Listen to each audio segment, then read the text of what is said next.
자, 여러분, 우리가 다시 만났네요. 자, 오늘은요, 바로 지구의 크기와 그리고 달의 크기에 대해서 구하는 방법을 알아볼 건데요. 이미 알고 있는 학생들도 있겠지만, 먼저 이 두 가지 크기를 구하는 방법에 대해서 알기 위해서는 억각의 원리와 삼각형의 달분비에 대해서 기본적으로 지식을 갖고 있어야 돼요. 기본적인 지식을 여러분들이 당연히 잘 갖고 있겠지만 혹시 몰라서 선생님이 잠깐 설명을 해보도록 하겠습니다. 자, 먼저 억각의 원리인데요. 여러분 이미 알고 있죠? 자, 이렇게 서로 평행하는 두 직선에 이렇게 작대기 하나를 직선으로 그었어요. 그러면 여기에 있는 이 각도와 여기에 있는 이 각도는 서로 어떻죠? 맞아요, 여러분. 여기에 있는 두 각은 서로 같다라는 걸 여러분들이 수학 시간에 배웠을 거예요. 자, 두 번째로 삼각형의 달분비인데요. 삼각형의 달분비 같은 경우는요, 말 그대로 지금 ABC라는 삼각형과 A, B 플라임, C 플라임, 즉 A, B 다시, C 다시 플라임이라고 선생님이 말을 할게요. A, B 플라임, C 플라임 그리고 A, B, C라는 삼각형이 서로 지금 비슷하게 닮았죠, 그렇죠? 서로 변도 지금 공유를 하고 있어요, 그렇죠? 이때 수학에서 어떠한 걸 우리가 얘기를 했었냐면요,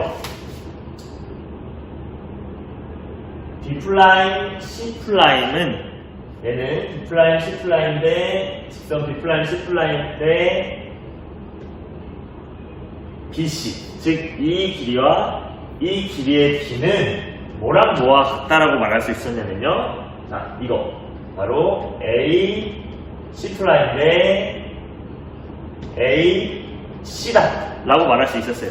무슨 말이냐면 이 변의 길이 대 이 변의 길이는 이 변의 길이 대 이 변의 길이다. 즉 여기 작은 삼각형에서 변 두 개와 이 큰 삼각형에서 변 두 개는 서로 비례한다라는 걸 이렇게 삼각형의 달분비로 알 수가 있었습니다. 여러분들이 이미 아는 내용이었을 거예요. 자, 그럼 이 두 가지를 기초 개념으로 가지고 오늘 내용을 들어가 보도록 할게요. 자, 먼저 첫 번째 지구의 크기인데요.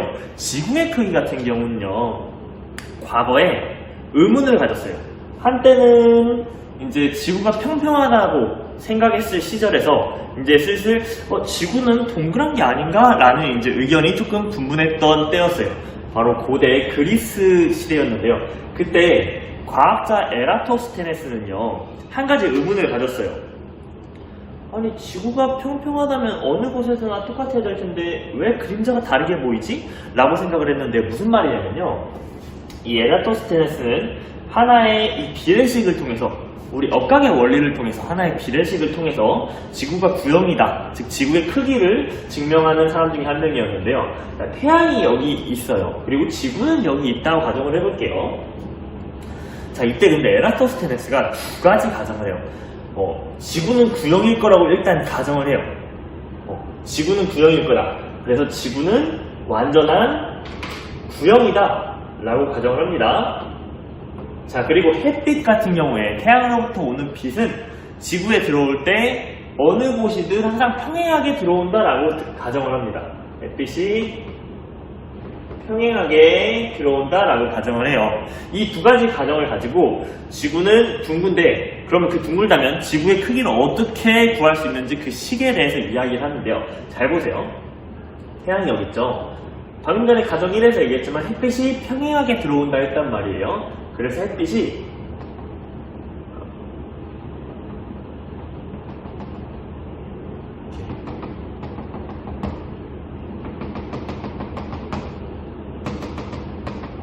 자, 이런 식으로 다 평행하게 들어온다고 했어요.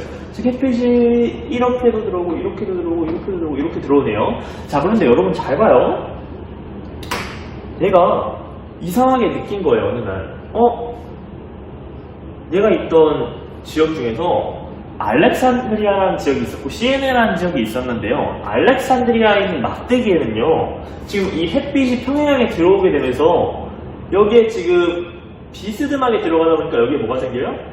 그죠? 그림자가 생기게 되겠죠? 그래서 그림자가 생기네. 너무 당연한 거죠. 우리 사람도 그림자가 있는데. 그런데 어느 날 시에네에 있는 우물을 봤는데요, 시에네라는 지역에 있는 우물을 봤는데 이 지역에는 그림자가 안 생기는 거예요. 어느 한 여름 12시쯤에 알렉산드리아에 있는 막대기에는 그림자가 이렇게 생겼어요. 햇빛이 들어오면서 여긴 윗부분이 밑으로 지면으로 그림자가 생겼어요. 그런데 CNA라는 이 우물에는 그림자가 안 생기네? 왜 그러지? 생각을 한 거예요. 알고 보니까 CNA 우물에는 이렇게 완전 우물과 수직으로 들어오는데 막대기에는 완전 수직이 아니라 비스듬하게 들어왔죠. 그쵸? 그래서 이 각도를 이용한다면 우리가 지구의 크기를 구할 수 있다는 걸 생각해요. 어떻게 해요, 선생님? 우린 이렇게 생각할 수 있는데 당시 이 고대 그리스의 과학자였던 에라토스테네스는 이것만 보고 바로 캐치를 해내. 괜히 과학자가 아니겠죠? 우리 방금 전에 얘기했었는데요, 여러분. 억각의 원리라 그랬어요. 그렇죠? 두 평행하는 변에서 하나의 직선을 그었을 때 서로 억각, 이 두 억각은 크기가 어떻다 했어요? 같다 그랬죠? 그때 측정을 했을 때요, 여러분, 이 각도를 측정할 수가 있었는데요. 이 그림자로부터 막대기까지를 선으로 연결해요. 실 같은 걸로 연결해서 이 각도를 측정했더니 몇 도였냐면 7.2도 정도 나왔어요. 약 7.2도. 그런데 억각의 원리라 그랬죠? 자, 여기는 평행하게 들어오니까 지금 이 직선, 그리고 여기 평행하게 들어왔던 이 직선, 이게 하나의 지금 이 평행하는 두 햇빛 사이에 하나의 직선이 돼버렸죠. 그래서 이 7.2도는 여기에 어때요? 값이 같다라고 얘기할 수 있는 거예요. 그래서 여기도 7.2도다라고 얘기를 할 수가 있어요. 그런데 여기서 중요한 건요, 알렉산드리아와 CN의 이 우물까지의 거리가 얼마 정도였냐면요, 과거에 사용했던 단위로 5,000 스타디아라고 말할 수가 있어요. 즉 요즘에 사용하는 킬로미터 단위로 환산을 하면요 925km 정도 되는데요. 일단 과거에 사용했던 용어를 써볼게요. 이렇게 5,000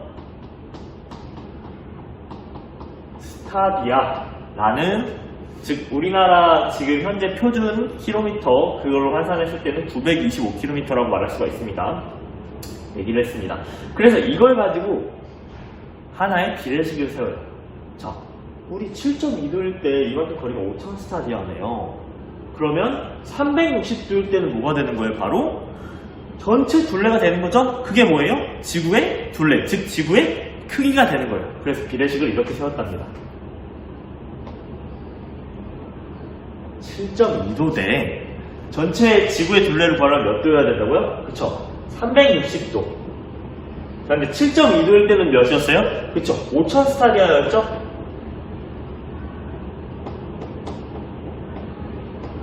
이렇게 적을게요. 5,000 스타디아. 그러면 여기에 마지막 값 7.2도일 때 5,000 스타디아는 360도일 때 뭐가 되는 거예요? 바로 지구의 둘레다 라고 말할 수가 있겠죠? 즉 지구의 둘레를 통해서 지구의 반지름을 알 수 있고 그 반지름으로 지구의 크기를 알 수 있다는 겁니다. 자, 교과서에도 자세히 나와 있지 않고, 그리고 온라인 클래스 EBS 영상을 통해서도 자세히 안 봤다면 오늘 이 영상을 통해서 자세히 알아가셔야 됩니다. 알겠죠? 두 번째, 달의 크기에 대해서 바로 이야기해 보도록 할게요. 여러분, 달의 크기 같은 경우는요, 우리 두 번째, 저기 기초 두 가지 배웠던 것 중에 억각의 원리를 사용했죠? 근데 뭐 하나 사용 안 했어요?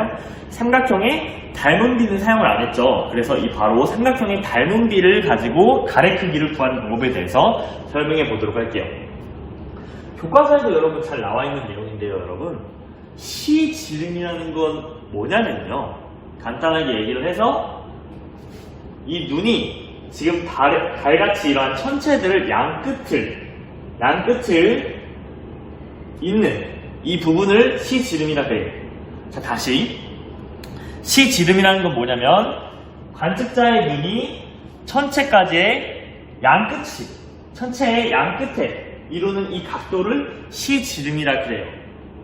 자, 이 시지름을 이용해서요, 하나의 닮은비, 즉 비례식을 이용해서 닮은비를 이용해서 이 두 가지를 이용해서 달의 크기를 구할 수 있는데 어떻게 구할 거냐면요, 동전 같은 거를요, 보름달이 뜬 날 보름달이랑 동전이 딱 겹치게 만들어요. 즉 동전에 의해서 달이 아예 안 보이게끔 겹치게 만들어요.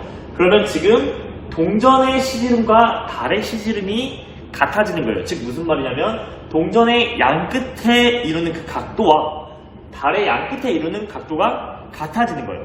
실제로 태양은요, 달보다 어마무시하게 엄청나게 커요. 그런데 지금 우리가 하늘을 바라보면 달과 태양은 거의 비슷한 크기로 보이죠. 그게 왜 그러냐면 달이 확실히 우리 지구에 태양에 비해서 훨씬 가까이 있기 때문이에요.